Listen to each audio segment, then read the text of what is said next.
Sejam muito bem-vindos ao canal Investir Faz Bem. Muito bem. Passou 71 e eu convencido de que esta nossa previdência não detinha condições de amparar o cidadão através da cessão de uma renda mensal que pudesse lhe garantir uma vida digna, eu então tentei, através das convicções que me eram no momento, tentar uma nova investida, né? E avaliei todas as aplicações da época e cheguei a uma conclusão, que todos aqueles que tinham uma renda boa, ou eles eram controladores ou eles eram parceiros de ações de capital aberto. Muito bem. Eu tentei, então, generalizar essa aplicação, interpretando o seguinte: se você fica 30 anos colaborando e contribuindo para o INSS, por que você não pode ficar 30 anos comprando ações? Então, eu estruturei um projeto, né, na qual eu propunha o cidadão investir 1.000 ações por mês durante 30 anos. Eu tinha a convicção, muito embora não tinha certeza, de que isso poderia ser um maná de resultados. Então, o que eu fiz? Eu criei esse projeto, espalhei no mercado, não é isso? Na época era o presidente, eu esqueci o nome dele agora, mas... E foi feito um trabalho, e esse trabalho versava sobre as ações da CESP, que na época elas pagavam um dividendo mínimo prioritário e obrigatório, e ainda disponibilizavam uma bonificação de 10% ao ano. Por quê? Porque naquela época a maioria das ações elas possuíam valor unitário. Hoje as empresas, a grande maioria, não possui valor unitário. Então, quando a empresa possuía o valor unitário, cada vez que aumentava o capital, ela era obrigada a emitir ações. Então, eu fiz esse trabalho, né, imaginando que ao longo de 30 anos eu pudesse ter uma aposentadoria boa. Como era apenas uma perspectiva, eu tinha, sim, alguma convicção que efetivamente as ações pudessem me oferecer uma renda mensal digna. Então, eu, como estava lastreado também em ações, eu coloquei o título desse mercado em Ações Garantem o Futuro. Se eu tivesse que nomear esse trabalho, eu diria o seguinte: ações garantem um ótimo futuro. Tá entendendo?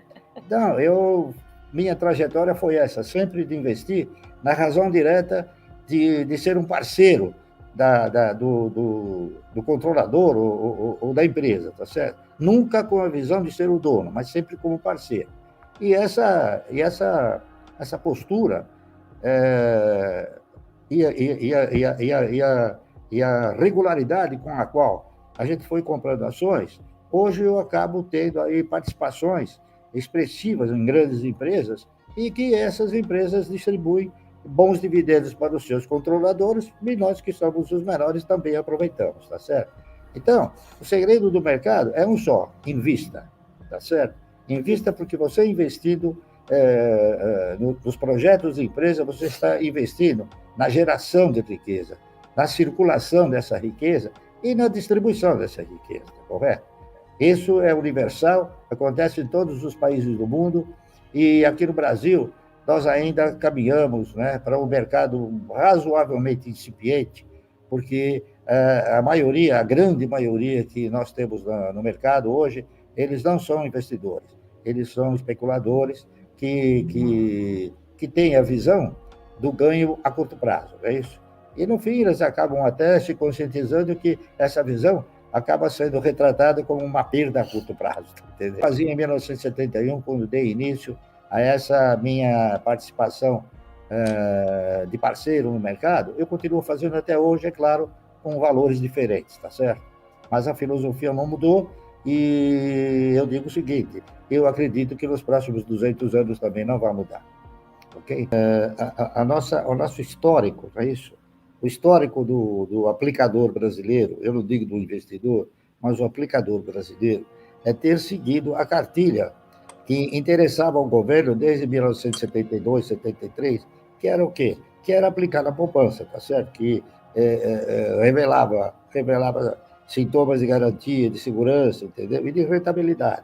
Só que ao longo do tempo, o que aconteceu? Esses aplicadores acabaram universalizando a sua postura, no sentido de serem o quê? De serem agiotas. Porque na razão direta que você empresta, seja para quem for, você está praticando um ato de agiotagem.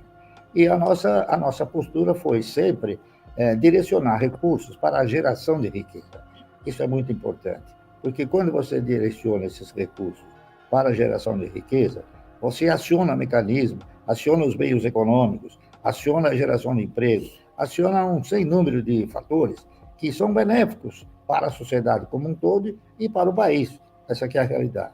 Então, eu até gostaria de complementar o que o Lírio disse, falando o seguinte: há uma diferença brutal entre o ganho auferido por uma aplicação de renda garantida, que nós diríamos de renda fixa, e uma aplicação em renda variável, tá certo?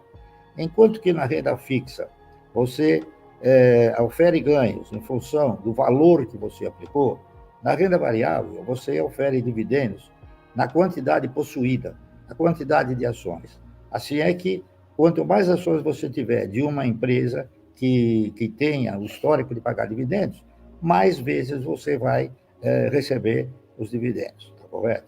Então, é muito importante você sempre direcionar os seus recursos para empresas que tenham fundamentos positivos, históricos positivos também, e que estejam, muito importante, em setores de atividade que sejam perenes.